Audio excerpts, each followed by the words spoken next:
that's one thing that my stepfather, when he brought me into business, that's what he told me consistency is. He always said, listen, if you're in the same place and people can find you and they see you, yeah, maybe they won't work with you that first year, maybe they won't even work with you that second year in business. But listen, as long as they keep seeing you and you're still doing the same thing, consistency is key, and eventually they will become a client. If you aren't sitting there thinking about that and asking yourself like, yo, what kind of lifestyle or what lifestyle do I need to create so I don't have to go back and forth with a manager who doesn't care about me, who doesn't care about my future or my family, and to struggle to get a couple days off so I can go and spend time with them? That is not the place you want to be building your life around. And that's what one thing, I think when it comes to taking ownership, right? Becoming a business owner, entrepreneurship, that's the thing that you're able to do. Like, you can prioritize yourself, your family, the people around you that you care about, and say, hey, listen, this is what actually drives me. Someone might give you a warning about something, but you're not going to feel it the same way as if, you go through it. It's like when your parents said, oh, don't touch the stove. You might burn yourself. It's really hot. Bro. And then you go ahead and you touch the stove because you didn't understand what they meant. I was literally about to quote my mom. My mom always throughout my life has said, if you can't hear, you must feel. And we'll be back in 3, 2, 1. We gone. Welcome back, family, to another episode of the First Sip Podcast. I'm your host, Dekimbe Smith, and this week I'm joined again by my brother David. And this week we are talking about not taxes, because I know you guys were here for that last time, but this time we are talking about the ups and downs, the roller coaster that we like to call entrepreneurship and being a business owner. Because if there's one thing I've talked to you guys about over the past 3 years now that I've been doing this, it can definitely be a test. And some days you can go through that roller coaster within a 24-hour period, and some weeks you can take 10 roller coasters. And that's what we're here to talk about. So, David, thank you for joining me this week. Thank you. Thank you so much for having me again. I always love getting together with you. And yeah, entrepreneurship definitely has its ups and downs, just like a roller coaster. And it will test your will. It will definitely test you. It puts you through, it really gets your mind going. It really challenges you, and it's all about adaptability. How easy could you adapt? How quickly can you adapt? Because the thing about business and being an entrepreneur is things change. And not only in just specific industries, but just the whole plethora of things that go into a business. Yeah, man. I'm excited about this one. There's so many topics that we can go through today. And like I said, this itself may have to be a multi-part series, right? Maybe bring in some other business owners that we know and kind of, bounce some questions, and some topics off each, because this is something, like I said, not many people can talk about it because, like I said, I don't have many friends who are business owners, entrepreneurs, people who are trying to build something from the ground up. A lot of them, are part of teams. They might work for a company and, they're helping something that's already established keep going, and get to that next point. So sometimes the conversations, it may not make 100% sense to them, or they may not get it, but even, like I said, that's why I wanted to cut short what we were talking about before the episode, because I was like, man, let's not lose all this, because this is good conversation, right? This is good stuff. So we got to save this for the episode. Yeah. But before we get into that, because I missed it last time, what you sipping on today, David? Right now, just a simple glass of water. Salud. Yep, same here, my brother. I am sipping on some water. Just to keep the whistle wet for this conversation. That's it. I think I drank too much coffee this morning as well. That might be a part of why I was feeling a little crazy this morning. Well, I hope it was crazy in a good way. I hope you got a lot of things done. Oh yeah. I got an application already in for the day for another apartment. Had a tour with a guy. He loved it, so gonna send him that. Fingers crossed he gets leased. Had another client who I was working with over the past month. They got approved this past weekend, so working on finalizing that lease. So, like I said, just trying to stay on top of these things, because one thing, and I think you touched on this actually in our last episode, was the idea that when you're in the beginning of entrepreneurship and building your business, you have to wear all the hats. You have to do multiple things. And there might be multiple priorities, like big picture things that pop up within one day that you have to get done. Because if it doesn't get done, then that might be you losing a client. That might be you losing a future deal, right? That might be you losing revenue in some sort of way, right? And if you're not there to address that problem as fast as possible, it's going to continue to grow. And that's the thing, like I said, I'm trying to continue to wrap my head around and figure out, okay, how do you get better at this, especially if you don't have a team yet. So I wanted to start there. Like, how do you deal with that? Like I said, being what I would still consider, a new business owner, somebody who is not had the 20 plus years of experience like this people that we know. How do you grapple with having to wear so many hats in the early phases of business? Well, I think that when I started my business, I knew I had a vision to expand, and I had larger dreams and goals than the people that I previously worked for. I never wanted to cap myself, and not only that, but we also have to get into realistic feelings within oneself, and sometimes pride actually takes a form and makes you make that decision into entrepreneurship, because you're like, okay, maybe I could do this better. I want to do this better. I could outpace this person, or So pride definitely played a big role in starting a business, and then I became competitive with other people in the same industry, and I always looked to try to go above and beyond. But in the early stages, you have to accept the fact that you're not working for somebody, and there's no guaranteed paycheck at the end of the week. And that understanding is going to get you to move your feet. It's going to get you to work hard, work diligently, and keep hustling, because at the end of the day, if you're starting a business, your goal is to make some sort of money, and depending on your responsibilities, you have bills to pay, you have rent, you have car, you may have kids, or you're thinking about starting a family. So, you're forced to kind of just get going. And I think that we've touched on the analysis paralysis aspect of things on a previous episode, but when it's time to start a business, sometimes you just got to get started, and learn as you go. And I'm definitely a testament to that. Learning as I go, start, and just pick up the pieces. Sometimes you're going to have to put out fires. And at the end of the day, like I said, how you cope with having to wear so many hats is you have to put food on the table. You have to live. You have to survive, whether if you're making $100 that week or $1,000 that week, it still means something in building your business. Isn't that amazing? Yeah. Isn't that amazing how you can become so resourceful from going to making consistent money to, like you say, and going to, oh, I had such a high week, made $1,000, to, oh my gosh, I made just enough to fill my gas tank this week, to be able to get around. It is incredible how you become at managing, like you said, and just skimming pennies here and there, right, to just get through the next week and to keep going, because it's challenging. And like I said, I think that's one of the biggest emotional challenges that you deal with is the financial aspect of it, right? Because that it has that trickle down, like you said. If you have a family that you have to provide for, right? You have kids, you have all these other things that now come, that are now going to have to deal with the consequences of you not making that money that week. Exactly. And so what do you say? Oh, well, I'm working on my business, just give me some more time. Exactly. There's no time.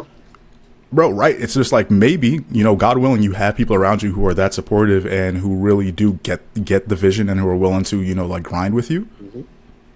But if you don't, then Jesus, man, it's tough. And I've talked to people who are in that position, right, who have wanted to start things, but they don't have the support to do it, right? So they had to get back to work and whatever type of job, right? So they just accepted whatever it is. And now it's all right, now I'm stuck in this because I have to keep, I have to, like you said, keep food on the table. I have to be able to provide for myself, so I don't have the opportunity to step into a business, especially if I don't know how it's going to go, because it's a huge risk, right? If business is risky, no matter what stage you are in business, there's always a risk, especially when you're the only one, and that's the problem. When you're the only one part of your business, you're handling everything, you're wearing all hats.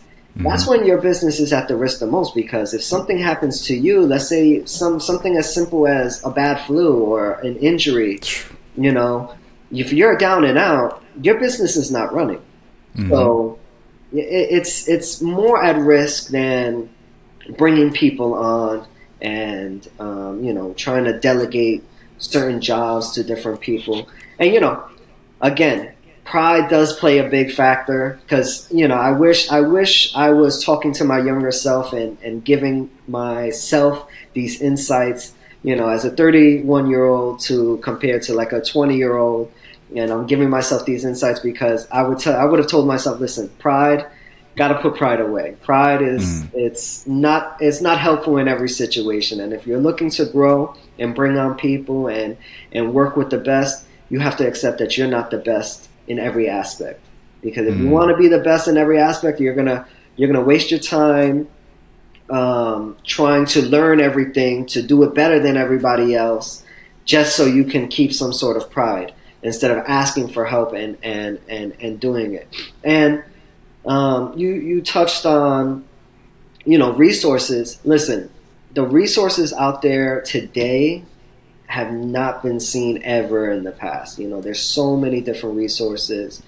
I think people have to get beyond themselves, and I don't want to say a pity party, but you know, sometimes you just gotta, you know, I'll use a slang, but sometimes you gotta thug it out. You know, you gotta go ahead and touch the fire and take it and take charge and do what you got to do, regardless of who's saying what, or regardless of where you're coming from, what obstacles you faced, because life continues to go. And if you let yourself get down and out, you're never going to grow. You're going to always let the world beat you.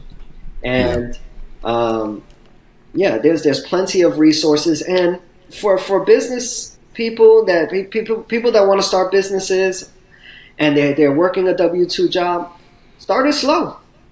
Starting is better than starting 100%. You know, even if you're starting at 1%, maybe a couple of hours a day, maybe a couple of hours a week. As long as you're starting and you're making progress, you're better than you are from yesterday, then that's all you can hope for, you know?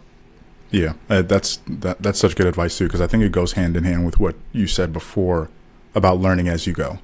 You know, because I think sometimes when we jump into this, that's where the fear comes from, right? It's like, I don't have the perfect blueprint. I don't have all the plan. And that's where, like we talked about before, with scammers and people online selling, you know, 100 different courses about these different things that you may benefit from or may not benefit from, right? But you start reaching for these different things to try to get a clearer blueprint on how to go about doing this thing. And then you realize, like, as you're going through it, it's like, wait, I really should just put one foot in front of the other, right? And learn little by little, stop trying to figure out every single thing, right? And I heard somebody say this the other day. It's like you're trying to map quest your way to your end goal, right? And it's like you want a clear printout. Like, you remember when our parents used to do that when we were going on trips when we were younger, have the whole printout, and they're sitting there flipping through the thing, right? Like on the road. It's like, are we on the right path? Right. Like, that's what we're looking for when we start businesses from the beginning. Instead of just realizing, like, yo, you have an idea, right? Maybe you see a vision, something that is really calling to you. Just start moving towards it. Get your first client. Exactly. Get your second client. Make sure they're really happy. Tell them to tell people about what you're doing. Then continue to repeat that process over and over and over and over, and don't overcomplicate it. Because I think that's another thing that happens, especially for me, right? It's, you might start working the system once you get into it, but then you want to speed it up because you see other things that other people are doing, right? That whole shiny object syndrome. Yep. And you're like, oh, well, that person's doing this, right? So maybe that can help me make even more money faster. So let me go ahead and try that. And then you're not realizing what type of capacity is needed to be able to do that kind of work, right? You're just looking at it and saying, like, oh, well, they're doing this, they're doing that, so let me just try it. And you're not even at the point now where you can sustain what it is that you already have going. Right. So now, before that becomes sustainable, you're jumping to the next thing. And then you realize, okay, that's not for you. So now you try to jump back to the thing you were doing before. But that's like a dead car that hasn't been going for months, for a year. So now you got to spend all that time getting the momentum built back up, getting your clients going, right? Getting your pool of business. instead of just focusing and, like you said, just learn as you go, put one in front of the other, don't jump all over the place, and be ready to deal with that. But I don't know, like, was that something you dealt with in the beginning? Shiny object, right? Like jumping from one thing to the next, or were you pretty focused? Of course. Well, in the beginning, no, I was actually very, very focused. I knew what I wanted to do. I knew I wanted to be in the tax preparation industry because that's where I started. I gained traction. So, of course, I didn't want to let that go. But yeah, of course, when you're in business, you start seeing, especially with social media today, you start living that FOMO, fear of missing out, and bro, every agent was making $100K a year. Exactly. Come on, that's not realistic. I'm over here. I'm like, I could barely pay my rent. How are all y'all making $100K a year? Exactly. So, but when I first started, no, I was laser focused on what I wanted to do. I wasn't really listening to the outside noise because I just wanted to be the best in my industry, and I knew that there was a lot that I had to learn. There was a lot that I had to do, and I had to hustle myself a lot. To people, I had to go to so many networking events, try to shake hands with everybody, take appointments, whether it's in person or over the phone. No, I was really, really laser focused. But then when you're in business for so long and you're doing the same thing, that's when the itchy finger starts coming along, right? You're like, okay, I've been doing this for so long. Maybe I'm a little bored. I'm hearing the same things from different clients, the same complaints, the same situations. Then you start, okay, maybe if I add this and I make this tweak and I start, you start adding services, you start getting licenses, it's good but that's okay because as long as you secure that flow of income, if you want to adapt and try different things, that's all right for you to do. It's your business, you do have to adapt with the times. And maybe there is something that you're also good at that kind of complements what you're already doing, and you can implement that in a way where you're also benefiting from that source of income. I mean, look at all the top companies out there. They're in everything, but again, they're also buying companies, so they're not necessarily growing everything from scratch. They're buying these companies, but they're involved, like Amazon. They're involved in retail. They're in the cloud. They're involved in developing AI. The same thing with Google and all these other companies. They specialized in one area, and now they're starting to add their counterparts to develop different sectors. And of course, that's definitely important, but you got to get a team involved. You have to bring people on at that point because, like we said on our last episode, we only have two hands. I'm so happy you went with that. You went in that direction because that was another thing I wanted to talk to you about today was that idea of partnership, right? And collaboration, especially in the early phases, right? Where, like you said, you may not have the means to hire a full-time employee, right? But maybe somebody else in, like I said, my brother, right, is a video editor, and right, he helps with the post-production of the podcast, with social media clips, and works with other podcasts and people who are doing different videography work, right?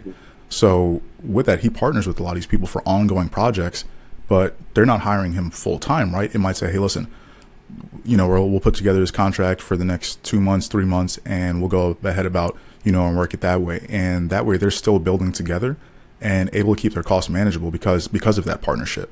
And I know I talked to you about that too before the episode, right? About some things that we can do in the next year, because I think it's one of the most powerful things. And I think even if it's not business, I think people don't really look at collaboration enough nowadays, especially when it comes to surviving and being able to build, right? Whether it be from a family standpoint, personal, right? Like business. I think like if you can really come together with people and say like, hey, this is what I'm trying to do, right? How can we work together to accomplish it? You can speed up the process a lot faster. And not to say you always want to move fast, right? But you can move at a much faster pace because now you're getting questions answered that you were searching for by yourself, for hours. You might be getting help, like I said, with some other things on other parts of your business that you would have had to sit there and do by yourself. And now you're taking a day to do something that would have taken you a week. You know, Exactly. so like, are there other like business partners that you're working with right now, or? Yeah. So Mhm. absolutely, I work with multiple family members on different aspects, depending on what their needs are and what our needs are collectively. I work with family members, and then of course, there's so many sites where you can easily hire a contractor to handle certain jobs. It's like I said, it's so accessible. Fiverr, Mhm. Upwork, these are sites that you can hire somebody easily, quick, same day, and get the process started fast. And yeah, I agree with what you were saying, where people are not necessarily joining their family or teaming up with their family. And I'm not saying that there's anything wrong with that, Mhm. because sometimes you have to go outside of the family to find someone that really aligns with what you're looking to do and what you're looking to Mhm. accomplish. It's not going to always be under the same roof, and that's okay. But like you mentioned, having that partner is super important. I mean, let's take Microsoft for an example. Bill Gates didn't start Microsoft by himself. He had Mhm. Wozniak, which was his partner for many years, and they started that company together. Same thing with Yeah. with Steve Jobs and Apple. He had multiple partners to help him get Apple off the ground. Obviously, Mhm. he was a big factor in having an Excel, but these are people that started with a partner with a clear vision, and they just attacked the goal together.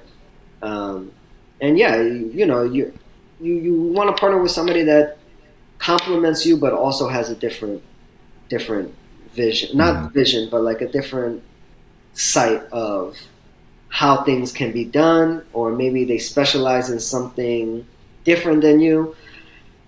Partners is not an easy thing. You want to be careful, obviously, with Yep. with picking up partners, because it might, Mhm. you go through the honeymoon stage where everything is flowing nicely, and then there's a dispute, and things can get ugly. But Yeah. That's. two heads are better than one. I'm trying to mentally prepare myself for that now. Like I said, with putting together this media company to deal with, like I said, the to take care of the post production side, right? To continue to expand and just blow up that arm of what I'm doing. I'm sitting here. I'm like, okay, now I have to. I know I'm going to need at least 2 to 3 people, right, for the different positions. And I was taking some notes this week. And I'm like, all right, I need this person, this person, this person, right? What does the pay rate look like, and all those different things. And I'm taking a step back. I'm like, man, this, these things become real fast. Right. You know, you go from being a solopreneur to somebody who is now building a team and asking yourself, it's like, how do I even sustain this? And like I said, those doubts are coming back to you, and you start having that kind of that gut feeling of like, let me maybe take a step back. I don't know if that happens to you, right? But for me, like that's where my hesitation comes in. Sometimes I'm like, like what happens if I can't keep this going for 6 months or a year? So let me not even start it. And that's like I said, you were talking about this a little bit before. Like that's where I sometimes avoid starting things, and I'm like, all right, let me just wait until the time is perfect, or wait until somebody tells me they're looking for this position, instead of me going out there, right, and telling people, hey, I'm looking for this, or I'm looking for this, or if you would love to, if you're looking for this type of service, let me know. Right. So like, I don't know if that's something, but I know for me, for 100%, I deal with that hesitation all the time. Of course. Yeah, Mm-hmm. absolutely.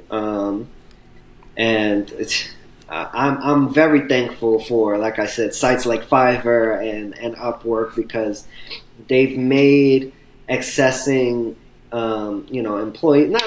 employees. You can actually hire Yeah. employees Mm-hmm. through there, but accessing contractors and stuff so much easier, so much faster. You can literally put a contract out there today, or an idea of something that you need done, and someone's going to reach out to you within sometimes minutes, saying that, listen, we can handle this job. And Yeah. I'm really thankful for those sites Mm-hmm. to make that happen.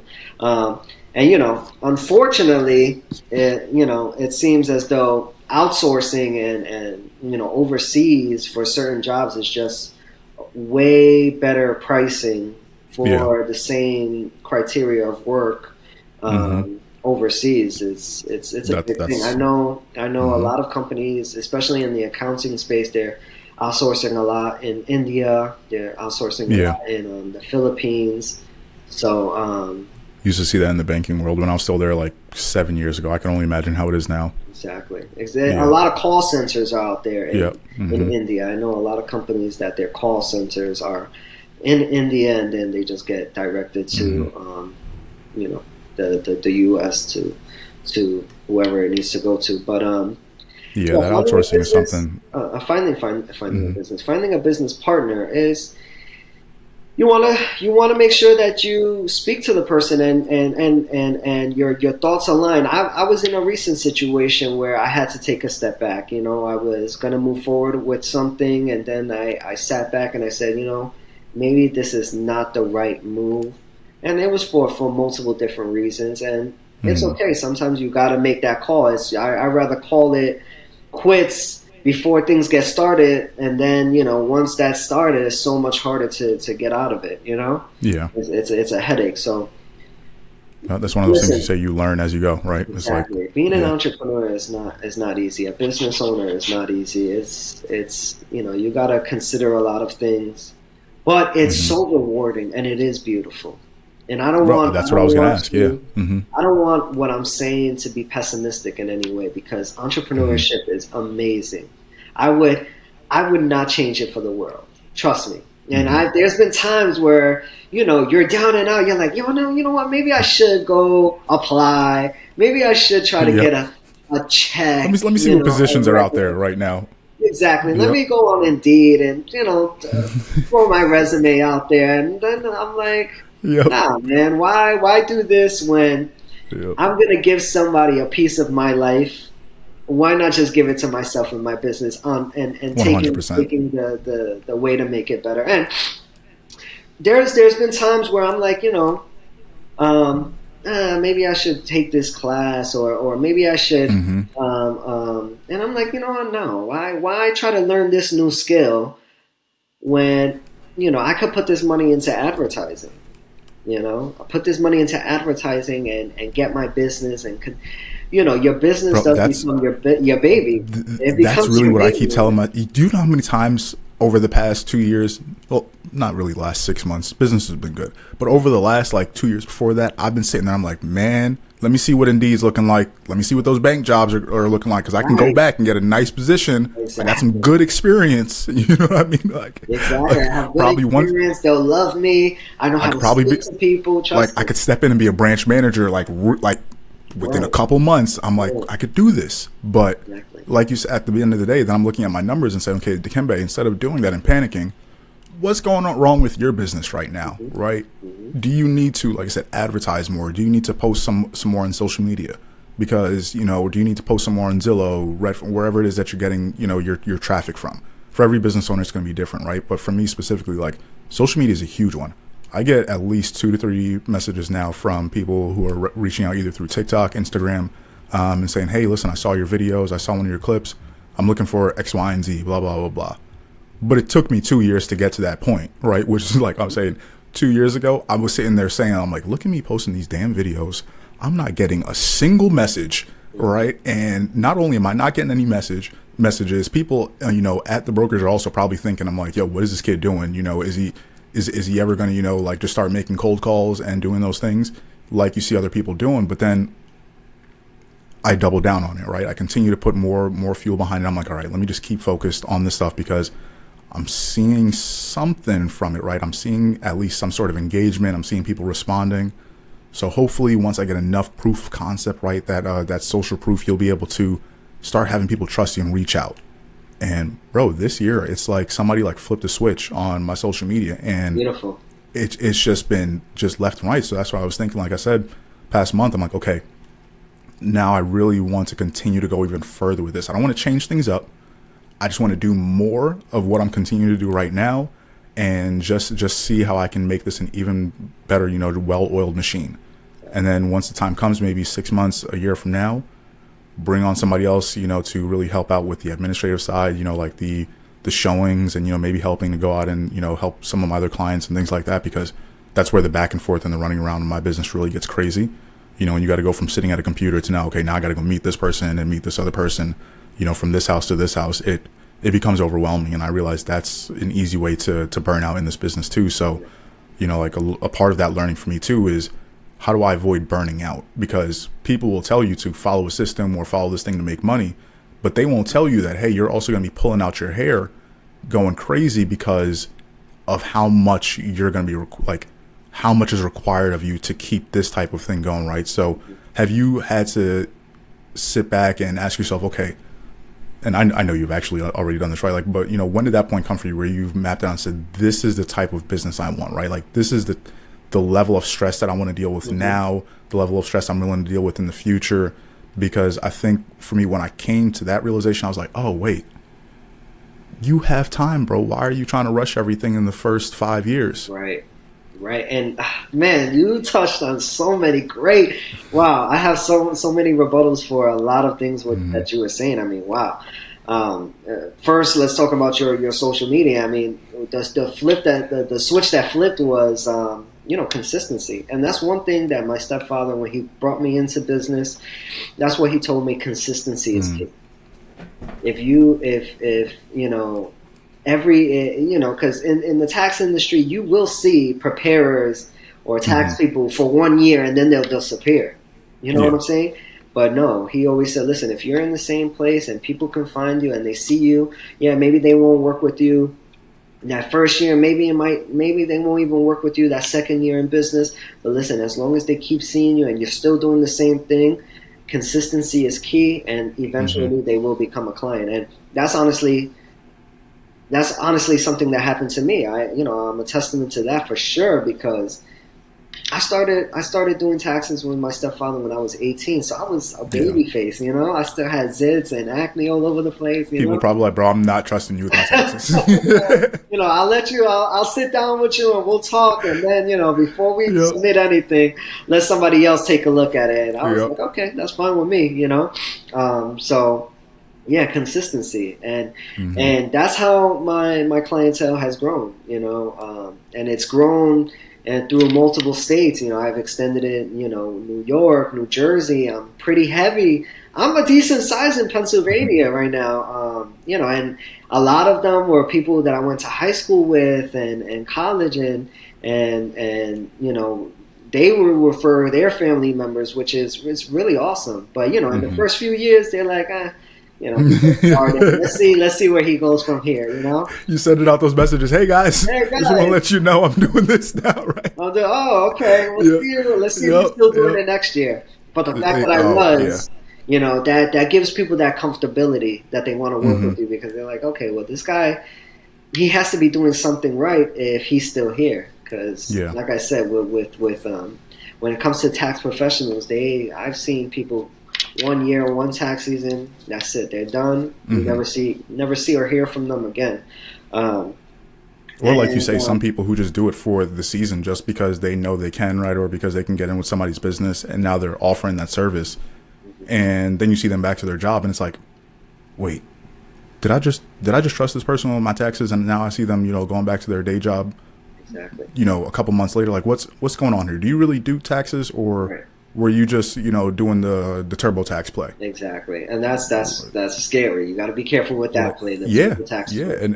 And that's the thing too. I realized, like you said, you start seeing things once you're in the industry. Like it's like the curtain is finally pulled back, you know, and you're like, wait, all those lies and everything that I believed from the outside, right? Like this perfect picture you guys are painting, I realized it was all a whole bunch of BS. Yeah.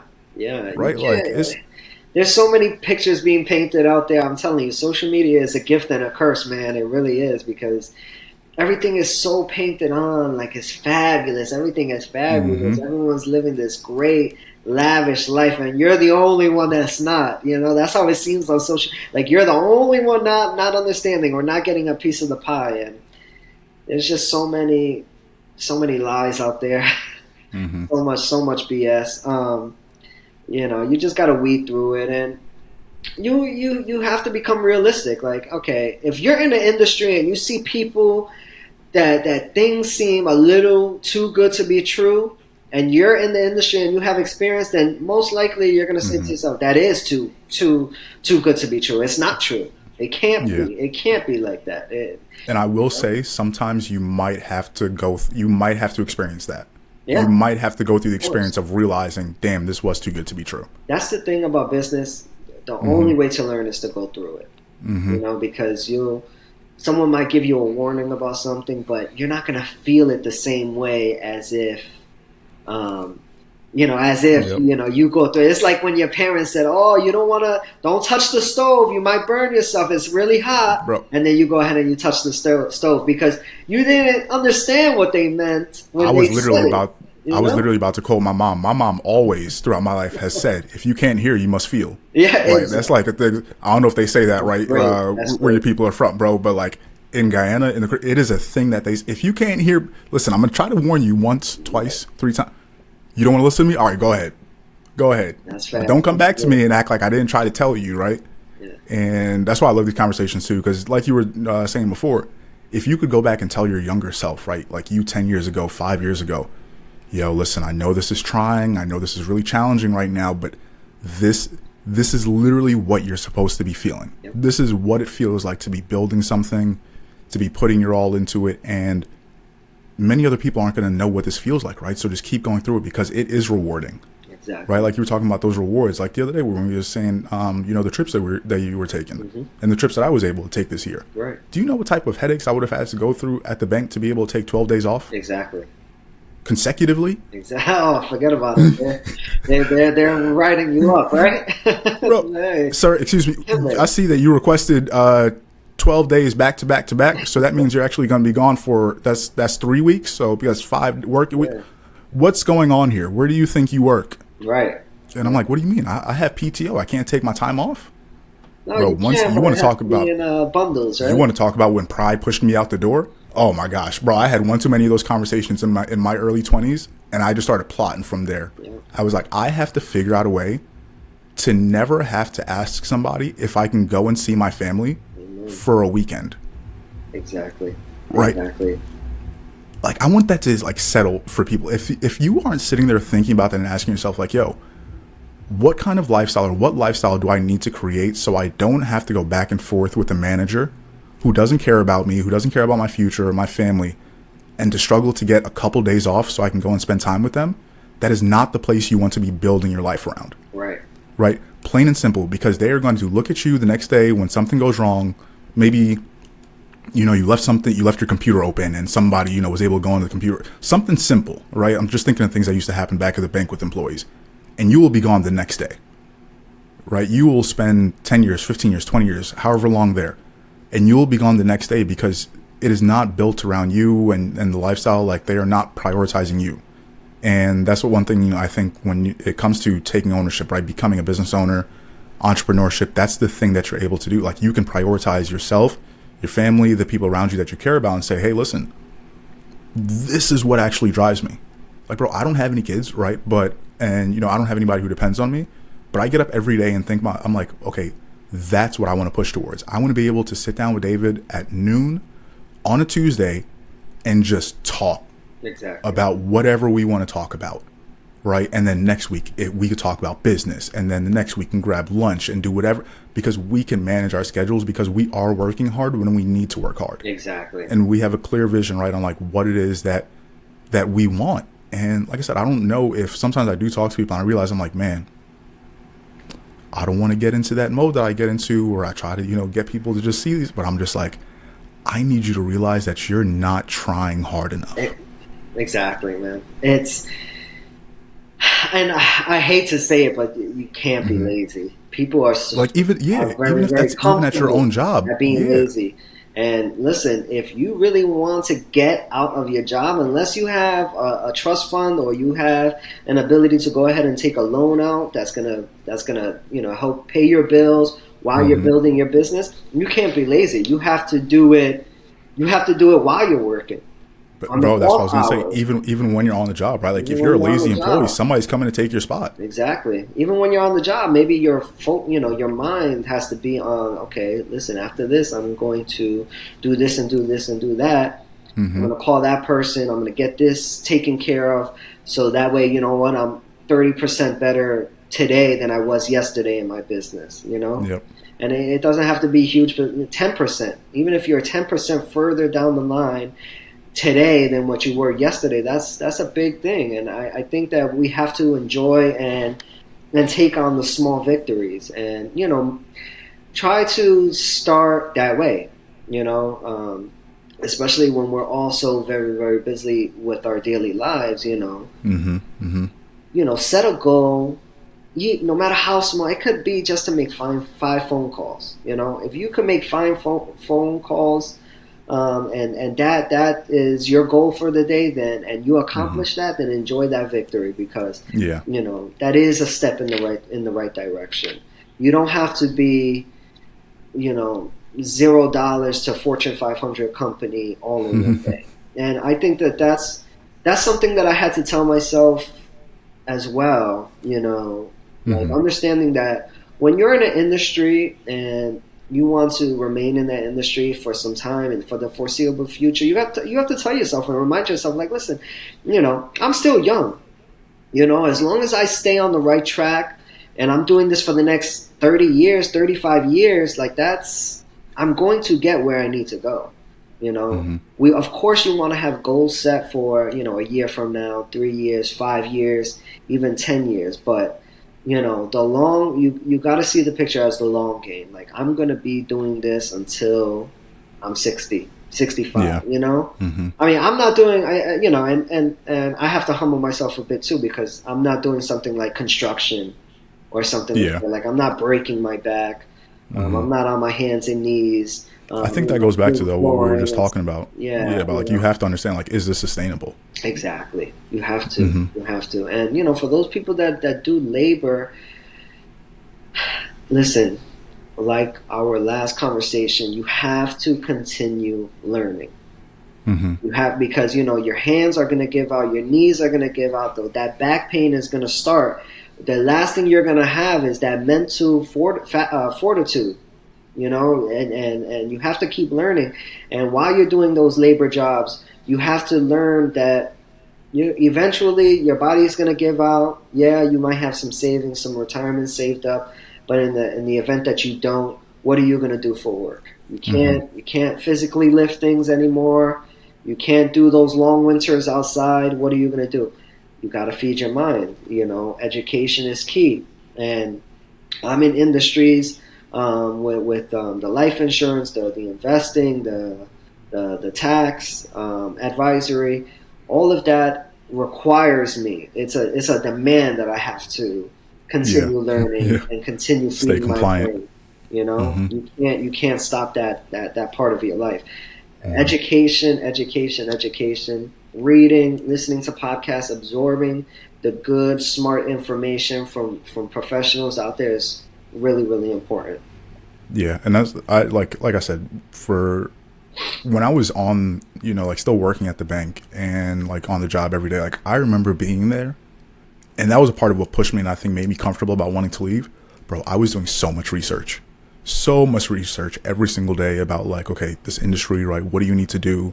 What are the different aspects about building a business, right? Like sales, marketing, you know, operations, like understanding, okay, what has to go on a day-to-day? How do you manage your time? And obviously now looking back on it, a lot of those skills too that I learned on the job, oh my God, they help me so much now in what I do on a day-to-day, right? Like I talk about time management, prioritization, follow up with clients, right? Like just customer service, knowing how to do those things without having to bump my head into the wall, doing them on my own, right? And like figuring those out while I was still working for someone else.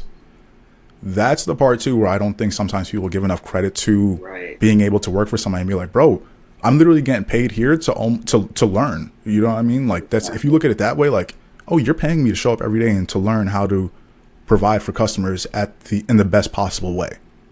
And I get paid to use? Okay, great. And then what happens if I keep learning? Oh, I can climb and move up the ladder, right? And then obviously depending on where you are, that ladder may only go so high. And that's where you start looking at other options like we were just talking about, right? See how sustainable this is. But the amount of time and like quality knowledge you can gain just from working at a few different companies before you know what you want to do. Right? Because you may not ever have a business idea, but you might go from 1, 2, 3 companies and say, oh, now I found the team that I can almost be. You ever heard people talk about the concept of being an entrepreneur? Uh-huh. Yep. Right. So it's like you're working with a team, you're working at somebody's company, and you still have that same idea of entrepreneurship. It's like you take ownership over that department that you work with, the team that you're with every single day. Yep. And you're looking at this the same way as if you were building your own business. And then think about how good you're going to be working with those people. It's like playing sports back in high school.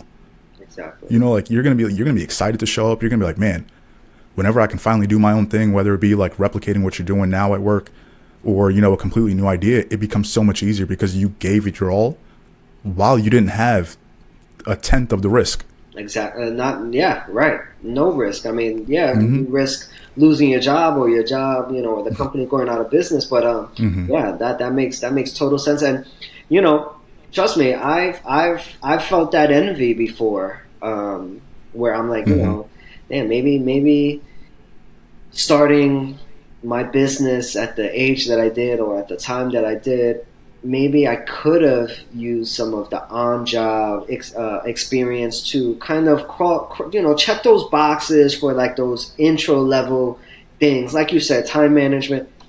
Time management has never been one of my problems, you know, but there, you know, when you're in business, you start seeing the different areas that you're like, okay, maybe if I worked for somebody that was, you know, that had a team and had the training, I'll be in a different part in my business than what I am now, because I had to go through those learning stages, you know, the do's and the don'ts, the rights and the wrongs, to get where I'm at. Could it have been easier if I did it through working for a company while getting paid at the same time? And, you know, I feel envious for some people that, you know, that they started they worked a job, then they started their business, and look, now their business is off to a really, really hot start, great success, because they've developed those skills or those areas that I didn't develop because I didn't develop as quick as they did, because I had to go through those do's and don'ts and those, you know, those rough, turbulent times. But then, you know, I say to myself, listen, your path is your path. Your story is your story. You've done things the way you wanted to do it. So, you know, it's okay. It's okay. And, you know, you still have time. You still have time to learn. And that's why it's really important for people to utilize their time, because time goes fast.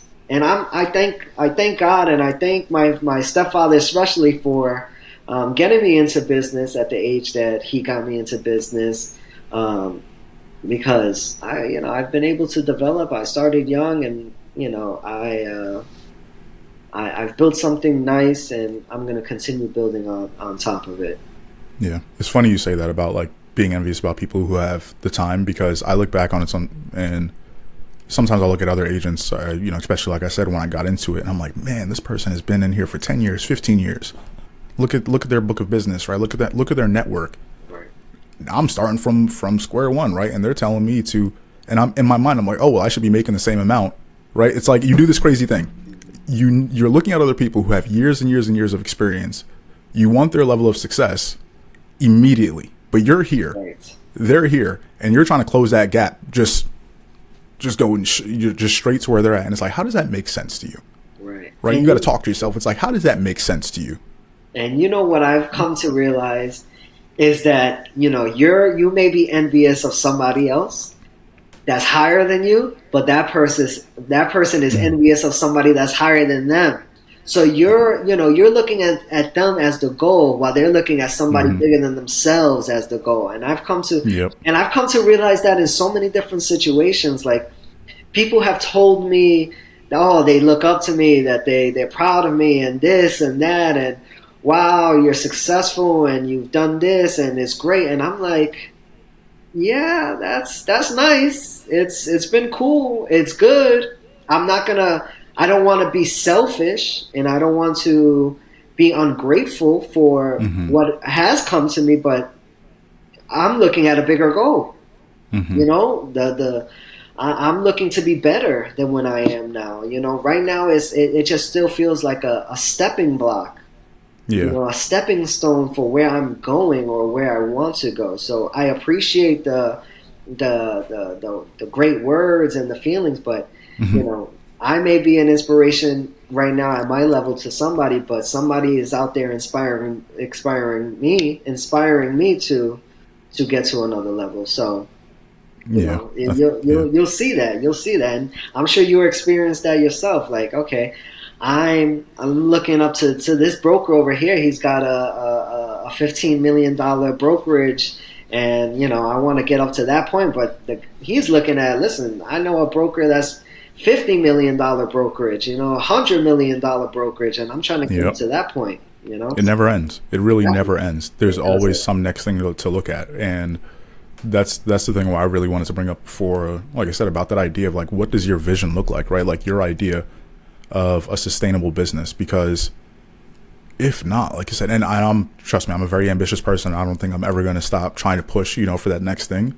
But I think the important part of it is pacing, right? Knowing how to pace yourself as you're going through the journey, because I've talked about this before.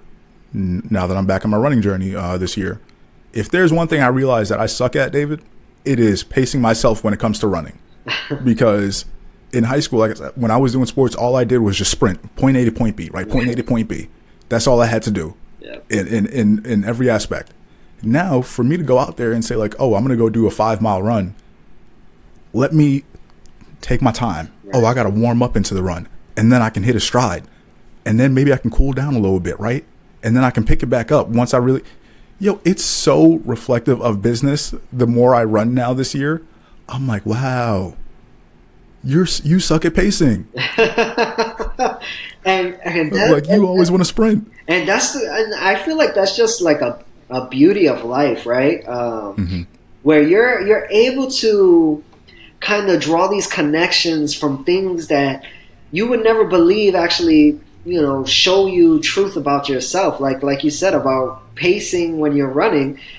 I never thought I was too quick at everything until I started running, and I'm like, I should slow down. So maybe, there's a connection here. If I'm running fast, then maybe I'm working too fast, and maybe there's something that I'm missing or maybe I'm burning myself out because I'm running too fast. It's really, really crazy where you're going to draw your connections from. But being vigilant and kind of having understanding of oneself it plays a big role in running a business and getting going in any aspect of life, but at the same time, you're also going to develop and get a better understanding of yourself, as time goes on, because you might be saying that now, but let's say you were in business, you started a business while you were in college, running track in college, right? You have the same energy. You're running, and you're running in your business, and there's still that block, and you're just not seeing it. Why? Because you still have that fast-paced energy for the running, and your same fast pace that you're like, okay, you're missing it. You're missing it completely. Yep. So time plays a big role. Time does play a big role in learning yourself and running your business for sure. Yeah, and I think that's like maybe one of the final pieces that's really clicking for me now is understanding how important clear mentorship is, and like clear coaching, clear mentorship, and partnering with people, like I said, who know what they're doing and who can move you forward to that next stepping stone, like you were saying. What is that next step that you want to get to? Can you partner or get a coach that can show you like, hey, I see how you've been running, right? Like you've been running this race well for the last year, the last 5 years, the last 10 years. But if you tweak this one thing, you can cut down an extra 10 seconds, an extra 30 seconds right off of your pace. How would that sound? Oh, that sounds good. That sounds sustainable. Yeah, let's go ahead and do that. And now, like you said, you're moving even faster and even smoother. You're not breaking down. Things are just moving more efficient. And that, I think, is over the past 2 years, like being able to find those people for me, it's been night and day. Because like I said, you'll go through the experiences of going through the partnerships with the expectations in your mind, like, oh, well, I thought I was going to end up this way, but we are all the way over here now. So now what do we do? All right, let's go back to the drawing board and start over, right? You live, you learn, and you got to keep going. Yeah. But now as you keep going, try to find the wisdom and the knowledge along the way. Absolutely. And, that that comes full circle for me, man. I mean, what you just said is a really really great point, and I'm at that point as well where you're like, okay, let's you things have been going a certain way for a certain time, but during the journey, some things dropped off.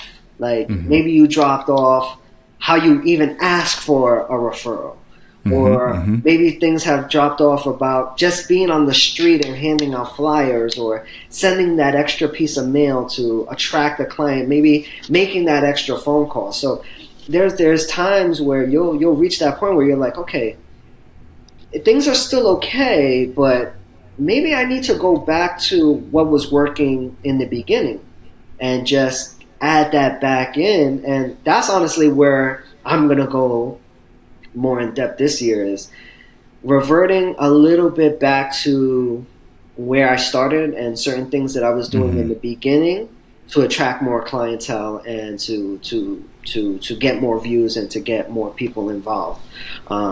And like I said, it could just be as simple as being on the street and talking to people and handing them a flyer, giving them my gift card, my business card, or at the end of a phone call, or at the end of the process, listen, hey, I'm available if you can give me an introduction, or if you can refer somebody to me. Like Mm-hmm. I haven't asked for referrals in a long time. I haven't asked for referrals. So now I'm thinking about, hey, listen, maybe it's time to go back to asking for a referral. Like, hey, listen, Mm-hmm. if you have a friend that still needs to file, or they need help with this aspect of their business, they want to get their books Yeah. in order, let's, please send them my way. Mm-hmm. That's something that I'm going to do on the tax advisory end and the tax, the accounting field. I definitely want to continue building a team around that, getting more bookkeepers involved, because that's a really really important part of the business, is the bookkeeping. So Mm-hmm. I wanna bring more people in. Right now I contract, so my goal is to bring people in house. Um, Okay. have more people in house, to handle those aspects of business, and then on the investment end of things, it's all about assets on the management. So getting more people to invest, whether if it's the beginning stages, or they're right there at retirement, and they want to Mm-hmm. start taking withdrawals. It's all about just getting more assets on the management and building a business around that. I know they complement each other, but they do have their own regulations and Yeah. their own requirements. So I'm kind of taking on two fronts right now, and that's why I want to make sure that the accounting end is secure, and I get people to work that and get more people involved, so then I can really concentrate on getting more assets, man, because Mm-hmm. the residuals. Yeah. That's Residuals, man. like I Listen, said, I'm the not long gonna be, term. The I'm long not term. gonna be, I'm gonna be real. I'm not gonna Yeah. sugarcoat things. We're in Well, it you're to not make running a money. nonprofit, so We're you're in not. it to Yeah. make exactly. Yep. My friend Fabio says that to me all the time. Like, Yeah. listen, you're not running a nonprofit, man. We Yep. gotta make money, and I'm like, yeah, Yeah. you're absolutely right. So don't think that I'm you don't have to, you have to be humble, but listen, you got to be realistic too. Hmm. You're trying to make You got some to go money. after it. Somebody's going after You it, got to try to make some money. Money he and makes. that's somebody's going to reach out to your past clients if you don't. Exactly. That's going to buy you your time, the time that you're looking for. That's going to buy you your freedom. Yeah, money doesn't make happiness, but what you buy with the money can make you pretty happy, man. Get you damn close. You're buying your time. You have to Yep. pay for your time. Yep. Whether if that means you're hiring an employee, or you're contracting the work, or you're making enough money that you can say, hey, I'm going to take the week off. Hmm. You have to buy your time, Yep. Some way, shape, or one form. way or another. That time is going. That time is going. So how are you going to use it, Exactly. man? I can't believe an hour has gone by already. Wow. I'm looking. I just looked up at it. I was like, okay, wow, yeah, this has definitely moved. Yeah. But was there anything else that you wanted to like touch on before we get to like the content, right? No, I just I just want people to be optimistic and understand that there's a lot of opportunities out there. And listen, shout out to the First Sip. And also, if you guys are looking for opportunities, we offer opportunities at Better Tax Pro. So please feel free to reach out to me. My information will be down in the description. And, I'm going to continue to build a team around accounting, around life insurance, and around investments. So if you're ready to take a dive into that journey, please feel free to reach out to me. I'd love to show you more and see if you're a right fit for the direction that we're going in. And people should be optimistic. There's a lot of beautiful things out there, a lot of beautiful means to get your business from point A to point B, and just start. Get started. Don't be afraid to fail, because failure is not a real thing. It's a lesson. You're not failing, you're learning lessons. And some lessons come harder than others, but stay consistent. Do what you got to do. Keep your head on the right track. Cancel out the noise. I mean, there's a lot of tips that I can give, man. There's a lot of tips I can give. And that's why I said we got to keep this series going, right? Like the entrepreneurship series, building a business 101, right? Like, exactly. Because like I said, we're learning, we're sharing with people. If you were to ask us 2 years ago, right? Like if we would have been talking about this stuff now today, no, right? Like probably not. Like maybe we had a vision, like, oh yeah, this is where we want to go. But to actually sit here now and like to be talking about these things, it's cool, right? Because the coolest part to me is that we didn't quit. Exactly. we didn't give up. Amen, brother. Yeah. Yes. We're able to sit back now and be like, man, that was tough, but we got through it. Exactly. Right. I always feel like that's what people who go on those like random expeditions in the most, remote parts of the world always tell themselves at the end. They're like, man, that was tough. That was tough. But think about how we feel now being on the other side of it. Wow. Yeah, that's I mean, listen, you just pinned the episode right there, man. I mean, we can't go out stronger than with that. That's it, man. So before we end it, you got a content rec for us this week? So some content, like I said last episode, I'm listening to the Compound and Friends. I love everything that they're putting out. They put out some really great episodes. I did watch the one with Jim Cramer. It was very, very insightful. Okay. Yeah. And on more of a relaxed side, because I never ever talk about shows or movies and all the episodes that I've been on, but I just saw the Frankenstein movie. Really good, really good on Netflix. And The House of Dynamite. It's a thriller about an atomic bomb, a nuclear bomb, being shot towards the U.S. It is a thriller. It's very, very interesting. And I gotta check that out. The ending is gonna leave you, wanting more. Oh wait, I think I saw the trailer for that one. I think I did see the trailer for that one. That's the new one that just came out? House of Dynamite? It just came out, yeah.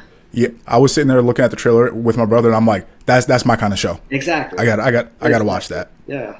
Yep. That kind of like it's like one of those thriller, like suspense, like okay, like edge of your seat kind of things. Exactly. Yeah. I thought it was very, very interesting. Very interesting. Yep. That has me written all over it. Adding that to the list for this week. I love military movies. I watch. I love a lot of things military. I mean, I've seen just about all the documentaries on World War II there is on Netflix. Okay. I've seen them all. I love. I mean, World War II is a horrible, horrible thing, but I love learning the history and watching. I know the exactly stories. what you mean. You know what I mean? Mm-hmm. It's crazy. It is interesting to sit back and see. I mean, trust me, I'm not going to judge you because the amount of like murder mysteries and thrillers that I've recommended on this podcast in the last 3 years, people are probably looking at me like, what's wrong with this kid? But something about like, for me, it's I love cop shows, right? Like anything that has to do with cops, detectives, like FBI, CIA. I love investigative dramas more than anything. For me, it allows me to put myself into a different character where I am now like, I don't know if you ever heard of the series Alex Cross. Yes. But it's like now I'm a detective in my own right, and I'm going to sit back and investigate this whole thing, and I'm going to figure it out before they figure it out on the show. Exactly. And that's what I do every time. And funny enough, this week my content rec is All Her Fault, and that's a new show that's on Peacock. And it is one of those that at the end of every single episode, you're sitting there thinking it's a different person who did the crime. And the crime in this one is the child was kidnapped, right? So this family is super wealthy, and they have one of those lifestyles where you're just sitting back wondering, it's like, yo, that looks lavish, right? Like everything's taken care of. Nanny takes the kids to and from school, right? Cooks, cleans. They are working at super high level, like Wall Street type jobs, managing money from people, right, and doing those different types of deals. Until that lifestyle brings them to the point where they're now too distracted to pay attention to their child. And the mom comes back one day. She goes to this random address, and she's like, "Hey, I'm here to pick up my son." The lady opens the door. Who's at the door is this old lady. She's like, "Miss, I think you have the wrong address. Your son isn't here." She's like, "No, you texted me saying this is your address." She's showing her the number, right? And she's saying, "Yeah, pick up, your son will be here for a play date with Johnny, this other mom's son." Right. So she's like, does this person live here, right? Like, this mom texted me and saying my son would be here. Bro, fast forward, come to find out that she was texted by some random number that she didn't verify, because she thought she had the mom's number in her phone from the parents list. She didn't verify it because she was too caught up in business and her day-to-day work to pay attention to what was going on. So she just texted back the number. "Oh yeah, that sounds good. You can pick him up after school." Whoa. And right, so she now comes, she's like, "No, this mom said she was picking him up after school." But the thing is, she had met this mom 2 weeks before at the school. So she's thinking, "Oh, I met her, I'm texting her, right? Like, this is the person who I met." Until, like I said, come to find out, she's not texting the same phone number. It's not the same woman. And I'll give away a little spoiler because this one does come out early on in the show. But you come to find out that the person who kidnapped her child was that other mom's nanny. Oh, snap. Oh, snap.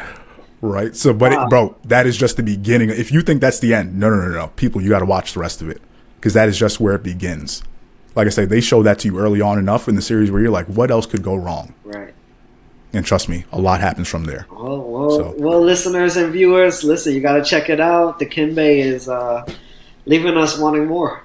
Listen, man, I'm going to reach out to some people at Peacock who are doing these shows and ask them if they need somebody to start doing their, like some kind of like sport, some teasers, some promo clips. Yeah. Because I think I just did a pretty good job there. You did for the a great people. job. I felt the hairs on the back of my neck stand up. Man. To think about it, that's creepy.